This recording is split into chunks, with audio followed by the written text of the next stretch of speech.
بسم اللہ الرحمن الرحیم۔ السلام علیکم ورحمۃ اللہ۔ تمام معزز سامعین و ناظرین کو انفارمیشن پوائنٹ کے پلیٹ فارم پر خوش آمدید۔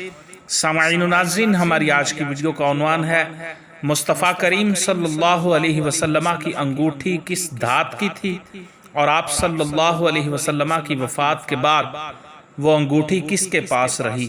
مسند امام احمد بن حنبل میں ہے کہ رسول اللہ صلی اللہ علیہ وسلم نے چاندی کی ایک انگوٹھی بنوا رکھی تھی جو زندگی بھر آپ صلی اللہ علیہ وسلم کے ہاتھ مبارک میں رہی۔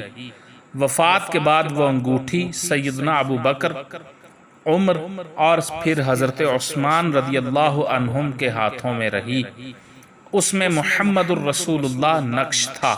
یہ مسند امام احمد بن حنبل میں نقل ہے کہ رسول اللہ صلی اللہ علیہ وسلم نے چاندی کی ایک انگوٹھی بنوا رکھی تھی جو زندگی بھر آپ صلی اللہ علیہ وسلم کے ہاتھ مبارک میں رہی۔ وفات کے بعد وہ انگوٹھی سیدنا ابو بکر، عمر اور پھر عثمان رضی اللہ عنہم کے ہاتھوں میں رہی۔ اس میں محمد الرسول اللہ صلی اللہ علیہ وسلم نقش تھا۔